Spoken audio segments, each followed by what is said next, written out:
안녕하세요. 오늘도 찾아주셔서 감사합니다. 오늘은 경상남도 하동에 거주 중인 정순이 할머니가 보내주신 사연입니다. 무슨 일이 있었는지 제보된 사연 바로 읽어드리겠습니다. 들어보시고 정순이 할머니께 따뜻한 위로든 따끔한 조언이든 해줄 수 있는 말이 있으면 말씀해 주시길 바랄게요. 이야기를 들으시면서 여러분의 경험에 비추어 볼 때 이런 상황을 어떻게 해결하셨는지, 혹은 주변에서 비슷한 경험을 한 분이 계셨다면 그분들은 어떻게 대처하셨는지 공유해 주시면 좋겠습니다. 좋아요와 구독 그리고 알림 설정 눌러주시면 올라오는 사연 함께 들어보실 수 있습니다. 그럼 사연 바로 읽어드리겠습니다. 안녕하세요. 저는 이제 7학년을 조금 넘어선 평범한 할머니입니다. 누구나 큰 어려움이나 말 못할 기구한 사연을 가지고 있겠죠. 저 역시 이 세상에 미련을 두고 싶지 않을 만큼 가혹한 인생을 살았습니다. 살아갈 의지도 희망도 없었지만 지금은 또 다른 희망을 보며 살아가고 있습니다. 제 사연을 듣고 나면 지금 큰 어려움을 겪고 계신 분들에게 조금이나마 힘이 될 거라고 믿습니다. 그러니 제 이야기를 끝까지 잘 들어주세요. 저는 술, 담배를 하지 않는 성실한 남편과 사이좋은 아들 3형제를 두었죠. 아이들은 건강하고 구김없이 잘 자라주었고 각자 나름대로 하고 싶은 일을 찾아 사회생활도 잘했습니다. 어려서부터 손재주가 좋았던 첫째 녀석은 도자기를 굽는 일을 했고요. 활달한 성격이던 둘째 아이는 늠름한 직업군인이 되었습니다. 특히 애교가 많았던 막내는 대기업에 입사하여 열심히 직장 생활을 해 나갔습니다. 그렇게 장성한 세 아들 녀석은 모두 곱디고 온 색시들을 맞아 애기도 낳고 알콩달콩 잘 살았습니다. 심성 착한 며느리들과 손주놈들만 7이었으니까 저는 얼마나 다복한 사람이었겠어요. 시장 경매 일을 했던 남편은 경매사로 이름이 나 있어서 각 지역 시장에서 제일 먼저 찾는 경매사였습니다.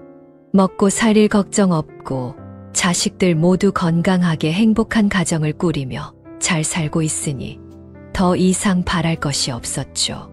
그런 제게 불행이 닥친 건 15년 전쯤이었습니다. 큰아들은 도자기나 접시, 밥그릇 같은 걸 빚으며 전시도 하고 판매도 했죠. 큰 돈은 되지 못했어도 좋아하는 일을 하니까 얼굴엔 늘 웃음꽃이 피어 있었습니다. 큰 며느리와도 금술이 좋아서 애도 셋이나 낳고 잘 살고 있었죠. 큰아들 내외는 제가 사는 곳에서 멀지 않은 곳에 작은 작업장을 짓고 살았는데요. 아무래도 가깝게 사니까 다른 자식들보다 얼굴을 자주 보고 살았지요.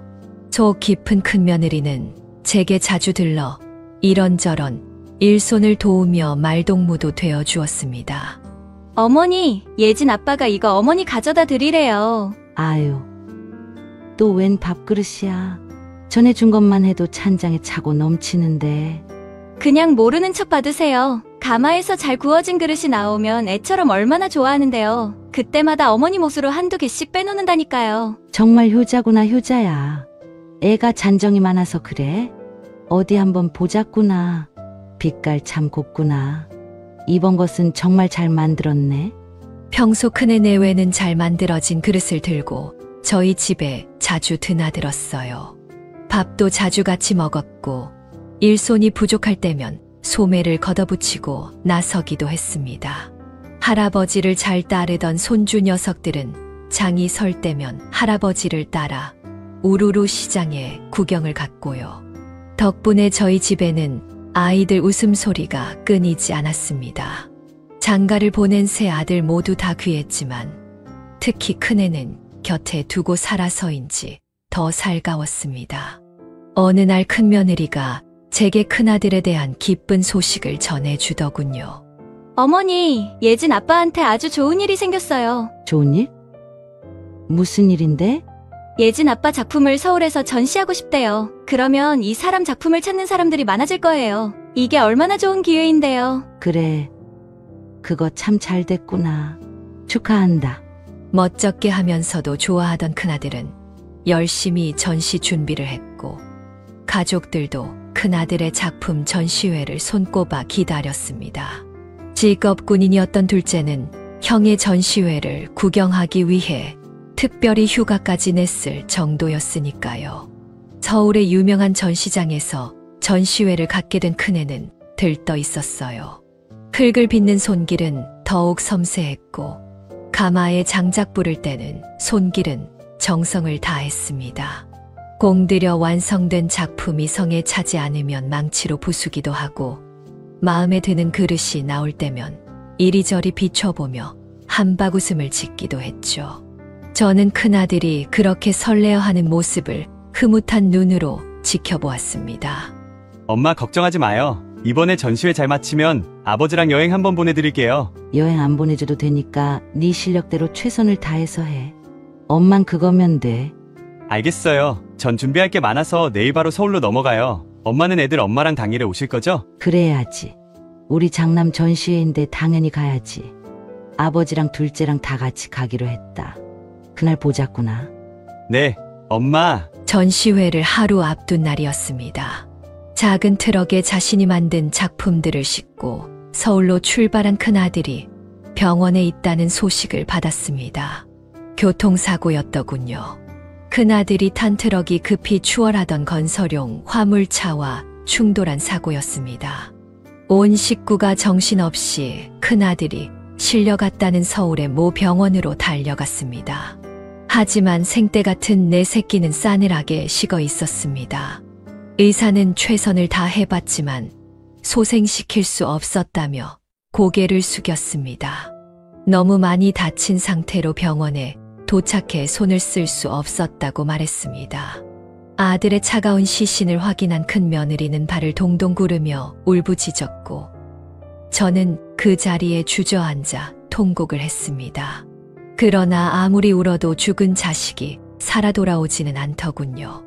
마누라와 어린 새끼들을 내버려 두고 부모보다 먼저 세상을 떠난 불효 막심한 그놈은 다시는 눈을 뜨지 않았습니다.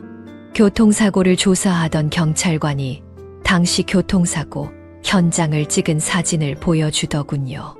종이장처럼 구겨진 큰애 트럭과 그 주변으로 몇 달을 공들여 만든 도자기와 그릇의 파편들이 산산이 흩어져 있었습니다. 자신의 전시회가 열린다는 사실에 아이처럼 기뻐하던 얼굴이 생생히 떠올랐습니다. 며칠 전까지만 해도 제 손을 꼭 잡고 여행을 보내주겠다고 장담하던 큰아들. 애미가 끓여준 북어국이 세상에서 제일 맛있다며 금방 국그릇을 비웠던 큰아들. 그런데 차갑게 식은 아이의 몸에 수의를 입히고 연포로 꽁꽁 싸매는 일은 정말 다시는 떠올리고 싶지 않을 만큼 지옥 같은 시간이었습니다. 손톱을 뽑아내고 살점을 떼어내도 자식을 잃은 아픔만큼 고통스럽지는 않을 겁니다. 저는 그 참담한 현실을 받아들일 수 없어 몇 번이나 까무러쳤지만 결국 아들을 보내야만 했습니다. 남편을 잃은 큰 며느리는 거의 반실성한 사람처럼 정신을 차리지 못했습니다.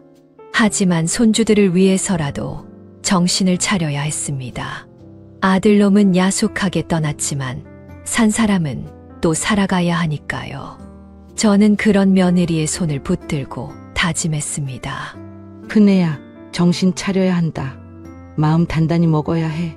네 애들이랑 너는 살아야 하잖니.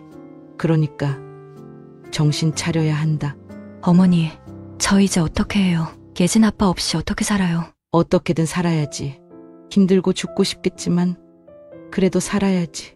자식을 잃은 어머니와 남편을 잃은 아내의 마음이 다를 게 뭐가 있을까요? 저는 큰 며느리를 부둥켜 안고 날이 새도록 울고 또 울었습니다.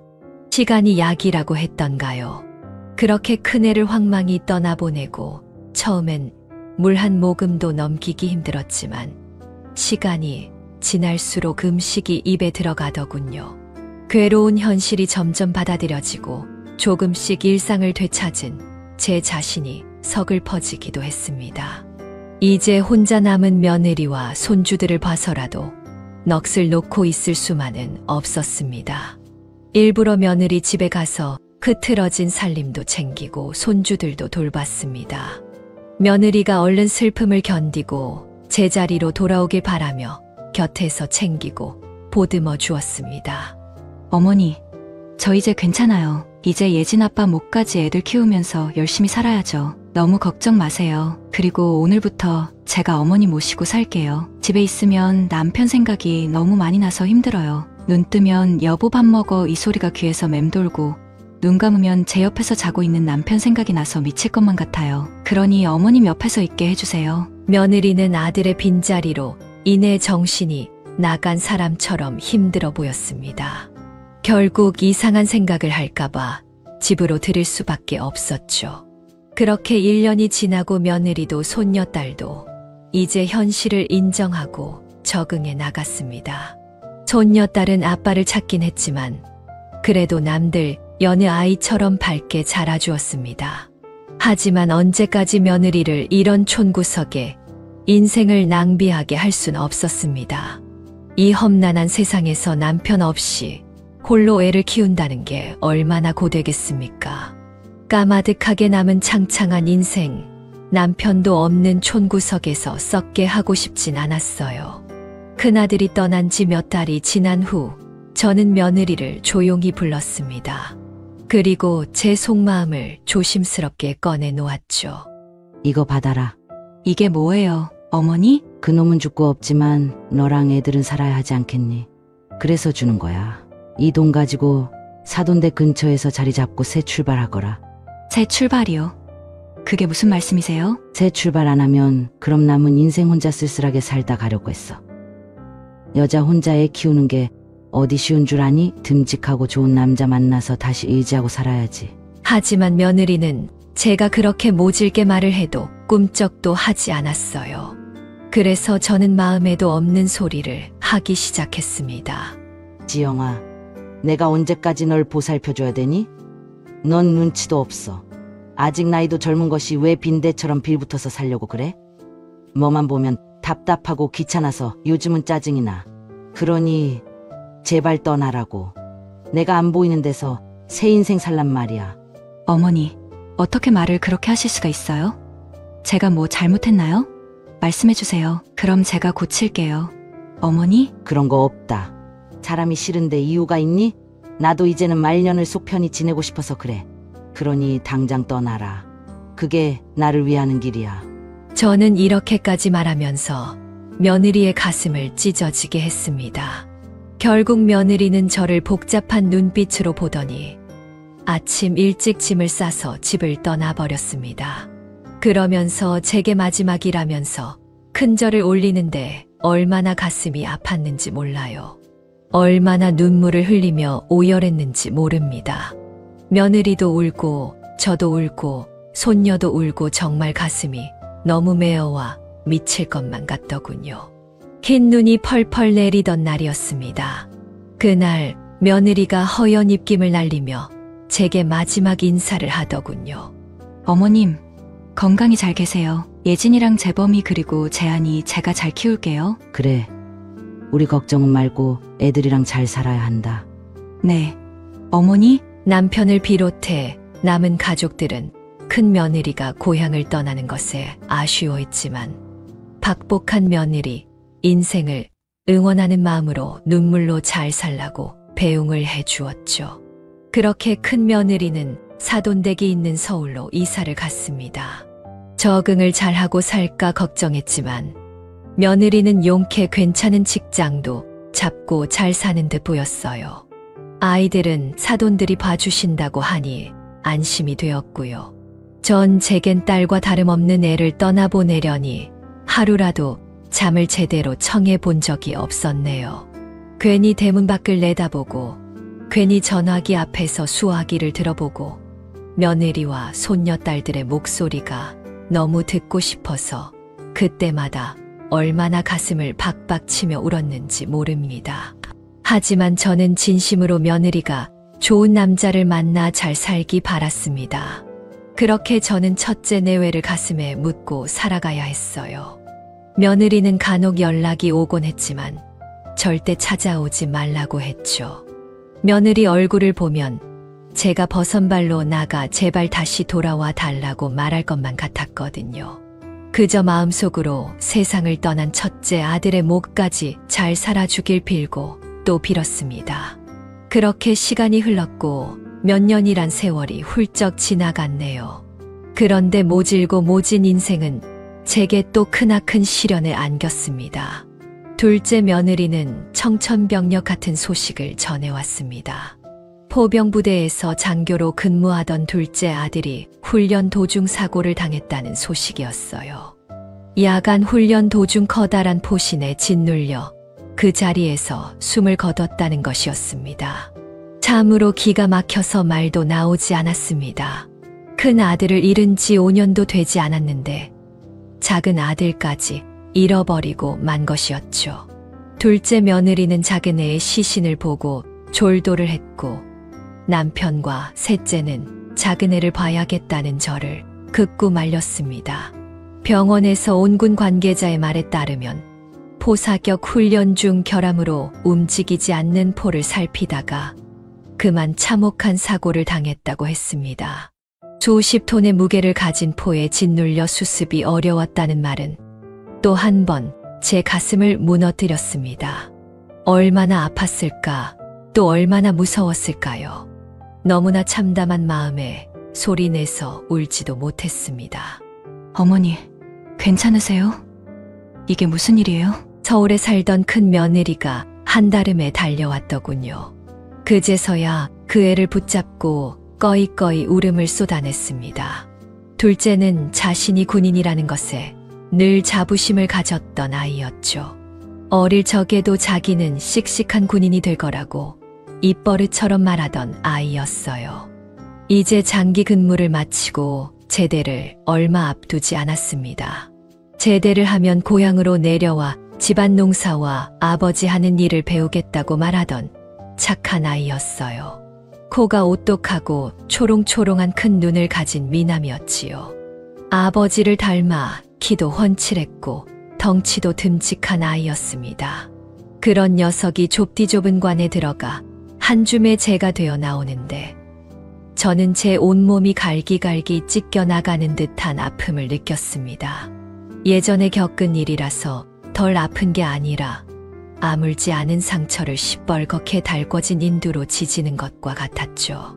내 팔자가 왜 이렇게 생겨먹은 건지 하늘도 원망스럽고 조상도 원망스러웠습니다.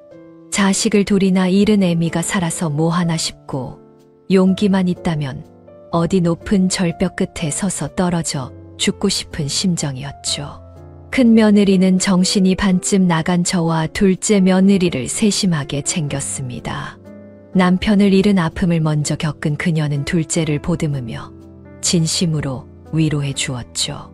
둘째 아들의 장례를 치르는 동안 큰 며느리는 제 곁에서 한시도 떨어지지 않고 저를 보살폈습니다. 어머니, 예진 아빠 갈 때 어머니가 그러셨잖아요. 그래도 살아야 한다고, 정신 똑바로 차리고 살아야 한다고. 어머니 정신 차리셔야 해요. 너무 아프고 힘드시겠지만 그래도 기운 차리고 살아야 하잖아요. 큰 며느리의 손을 꼭 붙잡고 넘어지지 않으려고 애를 썼습니다.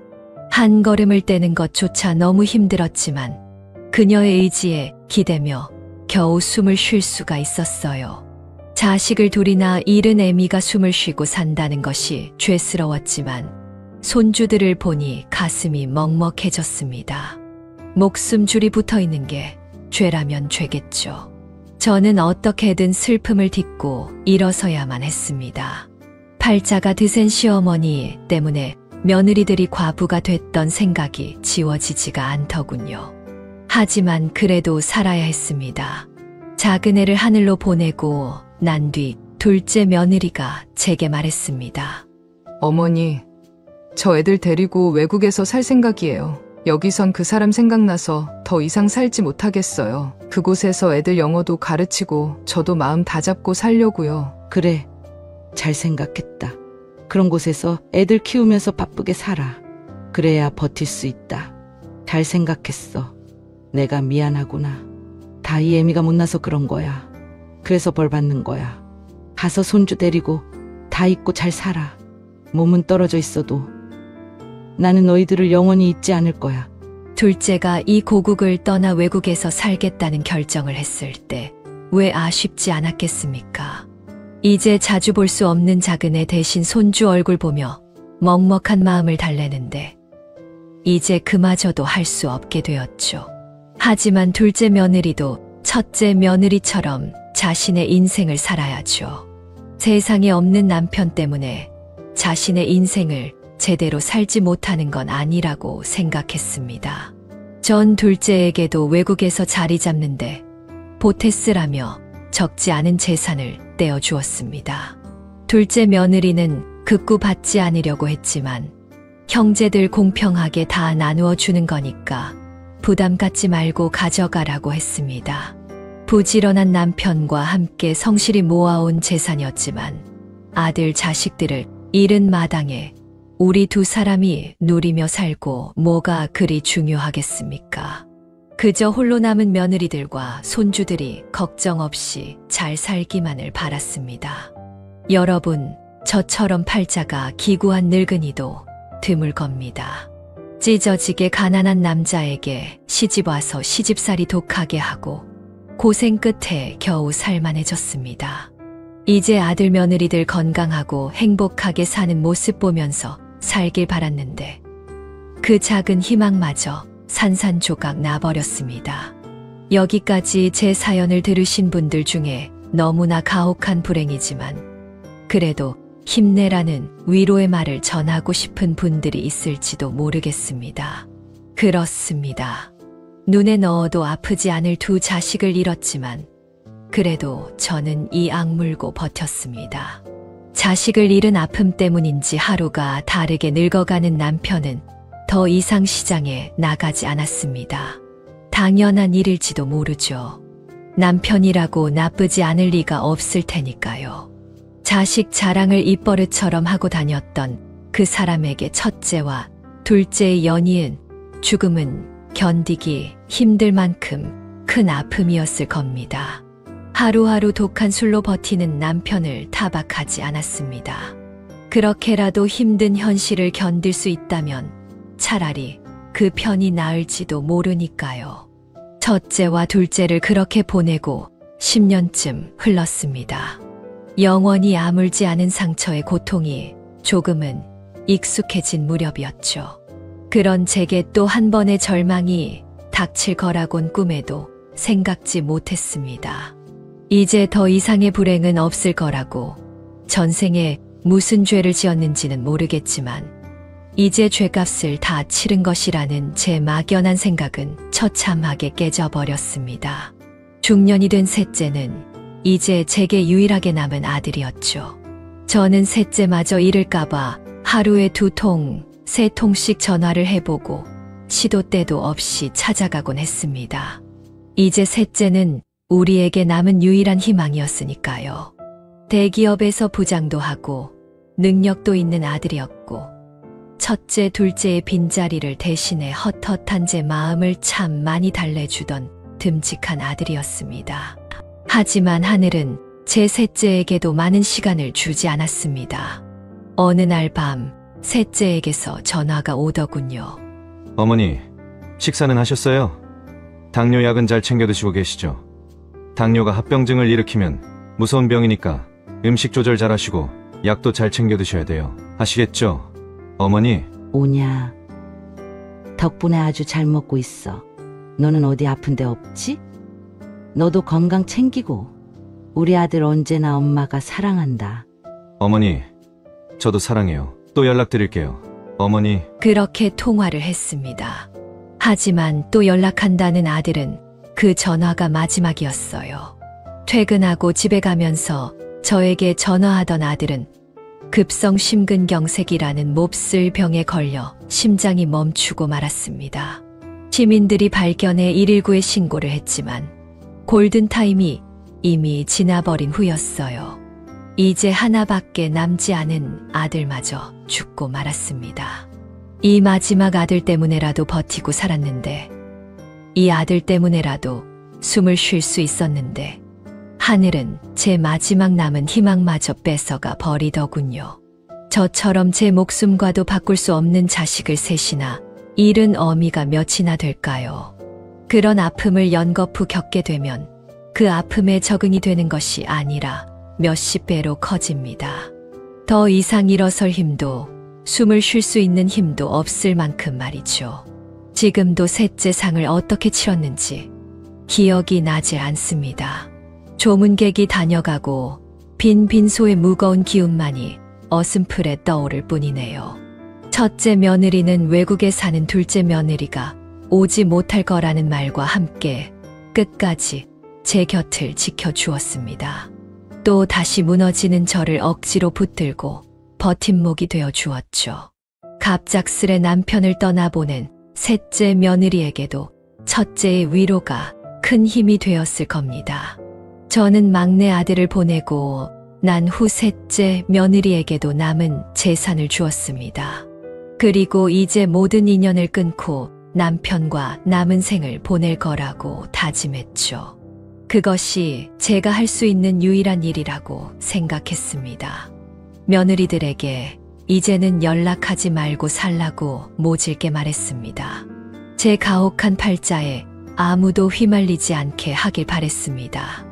물론 착한 며느리들이 제 말을 고지곳대로 들을 리가 없겠죠.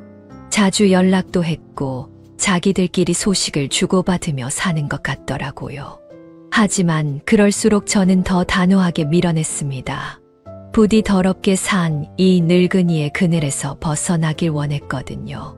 그렇게 또 4년이란 세월이 흘렀고요. 작년에는 술독에 빠져 살던 남편마저 보내고 말았습니다. 말기암 진단을 받은 남편은 마지막 눈을 감는 순간 우리 아들놈들을 보러 간다며 희미하게 웃더군요. 임자, 먼저 가게 돼서 미안하오. 자는 게 참 고통이었는데 이제는 고통에서 벗어날 수 있을 것 같소. 하늘에서 첫째, 둘째, 셋째 먼저 만나고 있을 테니 너무 힘들면 언제든지 오. 남편의 마지막 말을 듣고 얼마나 오열했는지 실신을 해버렸습니다. 아들을 잃은 슬픔에 매일같이 울며 술을 먹던 사람, 악몽을 꿀 때마다 술을 찾았던 남편은 그렇게 자신이 원하던 대로 아들 곁으로 가고야 말았습니다. 며느리들은 시아버지의 마지막 가는 길을 지켜주었습니다. 어떻게 알고 왔는지 이번에는 외국에 살고 있는 둘째까지 함께 와서 마지막 가는 길을 배웅해 주었습니다. 그렇게 단출한 장례를 마치고 저는 며느리들을 불러 모아 이렇게 말했습니다. 이젠 내가 죽었다는 소식을 들어도 오지 마라. 이 박복한 시험이 팔자 닮지 말고 좋은 곳에서 좋은 것만 보면서 살아라. 내 말 허투루 듣지 말고. 난 이제 너희들이랑 연락 끊고 살 거다. 그러자 큰 며느리가 냉정한 제 말에 핀잔을 주더군요. 어머니, 왜 자꾸 그런 말씀을 하세요? 이제 아버님도 안 계시는데 우리끼리 왕래하면서 얼굴 보고 살면 되죠? 됐다. 아들 셋 다 보내고 남편까지 떠난 마당에 왕래는 무슨. 이 모든 걸 끊어버릴 셈이다. 깊은 산 속에서 조용히 살다가 죽으려 한다. 그러니까 너희들도 지긋지긋한 시험이 잊어버리고 너희들 인생 살아라. 하지만 며느리들은 매몰찬 저를 붙들었습니다. 저라고 왜 며느리들과 손주들 얼굴 보며 살고 싶지 않겠습니까? 다리가 전부 떨어진 것 같이 너덜너덜한데 왜 누구에게라도 의지하고 싶지 않겠습니까? 하지만 두려웠습니다. 제 독한 팔자가 며느리들과 손주들에게 해라도 끼칠까봐 무서웠어요. 그냥 저 혼자 남은 인생 살고 조용히 떠나면 될 거라고 생각했지요. 그것이 최선이라고 생각했습니다. 그렇게 저는 남편을 떠나보낸 후 모든 걸 정리했어요. 속세와의 인연을 모질게 끊어내버리고 알고 지내던 스님이 계신 산으로 거처를 옮겼습니다. 당연히 며느리들에게는 한마디도 하지 않았고요. 이것으로 애들이 편안하게 잘 살기를 바랐습니다. 깊은 산자락에 자리 잡은 자그마한 사찰에서 일손을 거들며 살았습니다. 그곳에서 음식도 만들고 마당도 쓸고 석굴에 초도 갈며 봉행과 일부를 드리며 기구한 제 삶을 위로했습니다. 며느리들과 손주들이 무탈하게 잘 살기를, 이제 부처님 곁에 있는 아들 삼형제와 남편이 편안하게 잘 지내기를 빌고 또 빌었습니다. 그렇게 한 계절을 보내고 꼬박 1년이라는 세월이 흘렀습니다. 전 그 전날 첫째 아들의 꿈을 꿨어요. 너무나 생생해서 전부 기억이 날 정도로 말이죠. 어머니, 이제 그만 힘들어하시고 귀인의 손길을 뿌리치지 마세요. 남은 인생 그 귀인 덕분에 좋은 일이 있으실 거예요. 우리가 하늘에서 돌봐드리겠습니다. 아들은 제게 귀인이 올 거라고 했어요. 그때는 전 속세를 떠나 사찰에서 지내고 있었습니다. 아무도 찾지 못해 그곳에서 남은 생을 마무리하고 싶었죠. 그리고 정말 그날 오후 뜻밖의 손님이 찾아왔더군요. 어머니, 아니, 큰애야, 여기는 어떻게? 바로 큰 며느리였습니다. 어떻게 제가 머무는 곳을 알았는지 그렁그렁한 눈으로 제 손을 맞잡아 떠는 며느리. 어머니 계신 곳이 어딘지 못 찾을까 봐서요. 여기 이 사찰, 예전에 예진 아빠랑 한 번 온 적이 있잖아요. 어머니가 어렸을 적부터 있던 곳이라고 말씀하셨잖아요.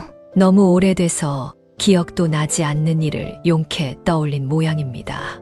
그동안 연락을 끊고 잠적한 저를 찾아 이곳저곳을 수소문한 것 같더라고요. 나 찾지 말라고 했잖아. 너 여기까지는 뭐하러 온 거야? 어머니, 아무리 생각해도 이건 아닌 것 같아요. 저랑 같이 내려가세요. 동서들이랑 이야기 다 끝냈어요. 이야기를 다 끝내다니. 그게 무슨 소리니? 우리 다 같이 모여 살기로 결정했어요. 작은 동서도 애들 데리고 한국으로 돌아왔고요. 막내 동서도 좋다고 했어요. 이제 어머니만 오시면 돼요. 뭐? 아니, 그럼 너희 셋이 애들 데리고 다 같이 살겠다는 말이니? 네. 아버지 없이 혼자 사는 것보다 그래서 모여서 사는 걸로 합의봤어요. 벌써 널찍한 집도 계약했어요. 망치로 머리를 맞은 듯 어리둥절하더라고요. 아무리 사이가 좋다고 해도 형님 동서 사이가 한 집에서 애들 키우며 사는 일이 어디 쉬운 일이겠습니까? 어머니, 걱정 마세요. 여자들끼리 모여 살면 시끌벅적하겠지요. 하지만 사람 사는 게 다 똑같죠 뭐. 애들 아빠가 살아있어도 지지고 볶으며 살았을 텐데 혼자 외롭게 사는 것보다 과부들끼리 이렇게 모여 사는 게 훨씬 더 낫잖아요. 안 그래요? 천연덕스럽게 웃으며 말하는 큰 애를 보며 저도 피식 가느다란 웃음이 새어나오더라고요. 어머니, 이제 우리 마음의 상처 다 잊어버리고 함께 웃으면서 살아요. 손주들 크는 것도 보고 며느리들 늙는 것도 보면서 살자고요. 제게 내민 며느리의 손길은 참 오랜만에 느껴보는 따뜻함이었습니다. 그동안 꽁꽁 얼어붙어 있던 제 마음이 녹아내리더군요. 예전처럼 가족들과 함께 하하호호 웃으며 살 수 있다면, 오래 남지 않은 여생을 그렇게 보낼 수만 있다면 얼마나 좋을까요? 하지만 선뜻 나설 수가 없었습니다. 혹시라도 제가 불행을 또 몰고 오게 되지 않을까 걱정이 됐거든요. 하지만 큰 며느리는 망설이는 제게 이렇게 말하더군요. 어머니, 본인에게 닥친 불행에 의미를 두면 괴로움이 더 커지는 거래요. 그러니까 그런 생각하지 마시고 저희와 함께 살아요. 전 큰 며느리의 그 한마디에 마음을 고쳐먹었습니다. 그리고 그날 짐을 챙겨 사찰을 떠나 지금까지 새 며느리들과 한 집에 모여 살고 있습니다. 과부들끼리 모여 사니까 어떠냐고요? 정말 너무 즐겁습니다. 하루라도 시끄럽지 않은 날이 없고 크고 작은 일들이 끊임없이 일어나지만 지금은 너무 행복합니다. 며느리들과 저는 서로 아픈 상처를 어루만져 주면서 웃으며 살고 있답니다. 여전히 먼저 간 아들과 남편이 그립지만 딸 같은 며느리들을 자식 삼아 잘 지내고 있어요. 가끔은 제가 머물던 사찰에 들러 아들들과 남편을 위해 초도 밝히고 기도도 합니다. 참 이상한 일이죠. 여러분, 제 사연이 어떻습니까? 참 기구한 인생을 살았죠. 그래도 이런 지난 인생을 살아오면서 한 가지 깨달은 것이 있다면 아무리 견디기 힘든 일이 있어도 참고 인내하면 언젠가는 웃을 일이 생긴다는 것입니다. 혹시 제 사연을 듣고 계신 분들 중 몹시 힘든 일을 겪고 계시다면 이 말씀을 꼭 전해드리고 싶습니다. 저는 아들 셋을 잃었지만 딸 셋을 얻었어요. 언제까지 이 생활을 만끽할지는 모르겠지만 이런 행복을 주는 며느리들 덕분에 하루하루 감사한 마음으로 인생을 살아가고 있답니다. 이제 제 사연을 마치려고 합니다. 이 사연을 보시는 모든 분들도 부디 건강하시고 간절히 원하면 이루어진다는 말이 있죠. 정말 슬프거나 외로울 때 먼저 떠나보낸 가족들이 그리운 분들에게 제 사연이 도움이 되셨으면 좋겠습니다. 다들 건강하시고 행복하시길 바랍니다. 저도 남은 인생 즐겁게 살도록 노력하겠습니다. 감사합니다. 여기까지가 정순이 할머니의 사연인데요. 여러분은 어떻게 들으셨나요? 저는 이번 정순이님이 보내주신 사연을 듣고 논어 위정편에서 보았던 공자님의 말씀이 생각나더라고요. 맹무백이 효에 관하여 공자에게 물어보자 공자께선 부모는 오직 자식이 병들지 않을까 그것만을 걱정한다 라고 말씀하셨습니다. 정순이 여사님께서 겪으신 아픔이 어느 정도일지 도저히 가늠조차 안 될 정도로 마음이 저려옵니다. 앞으로 남은 생은 행복하고 윤택한 삶만 가득하시길 기원하겠습니다. 이 사연은 정순이 할머니가 보내주신 사연으로 사연자님의 입장에서 작성되어서 정순이 할머니께 유리하게 작성되었을 수도 있습니다. 같이 댓글로 의견 나누어 보았으면 합니다. 정순이 할머니의 사연 영상이 주는 교훈이 유익하시다면 좋아요와 구독, 그리고 다른 지인에게 공유 부탁드리며 저는 그럼 다음 사연에서 뵙겠습니다.